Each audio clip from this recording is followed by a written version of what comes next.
এবারে বলিউডে নাম লেখালেন সুস্মিতার কন্যা। তারকাদের বেশিরভাগ সন্তানই বাবা মায়ের পথেই হাঁটেন। ইতিমধ্যে শাহরুখ কন্যা সোহানা, সাইফ আলীর মেয়ে সারা, শ্রীদেবী কন্যা জাহ্নবী সহ বেশ কয়েকজন স্টার কিডের অভিষেক হয়েছে রূপালী পর্দায়। এবার বলিউডে পা রাখছেন সুস্মিতা সেনের কন্যা রেনে সেন। আনন্দ তিওয়ারি নির্মিত এবং ভিকি কৌশল, তৃপ্তি ডিমরি অভিনীত ব্যাড নিউজ সিনেমায় সহকারী পরিচালক হিসেবে কাজ করেছেন রেনে। এবার অভিনেত্রী হিসেবে বড় পর্দায় পা রাখতে যাচ্ছেন স্টার কিড। সম্প্রতি ইনস্ট্যান্ট বলিউডে এক সাক্ষাৎকারে বিষয়টি জানিয়েছেন রেনে। এই আলাপচারিতায় কবে বলিউডে অভিষেক হবে এমন প্রশ্নের জবাবে তিনি বলেন, আশা করছি খুব শিগগিরই, কারণ আমি অডিশন দিচ্ছি, ছোটবেলা থেকেই এটা আমার স্বপ্ন। রেনে আরও বলেন, আমি চেষ্টা চালিয়ে যাচ্ছি, খুব তাড়াতাড়ি ভালো কিছু ঘটবে।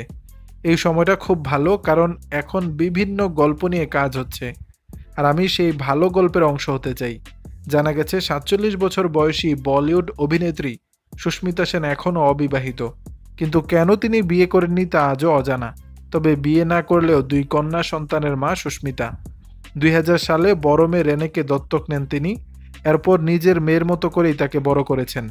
পরে ২০১০ সালে দ্বিতীয় মেয়ে আলিশাকে দত্তক নেন এই অভিনেত্রী। দর্শক, বিষয়টি নিয়ে আপনাদের মতামত জানাবেন নিচের কমেন্ট বক্সে।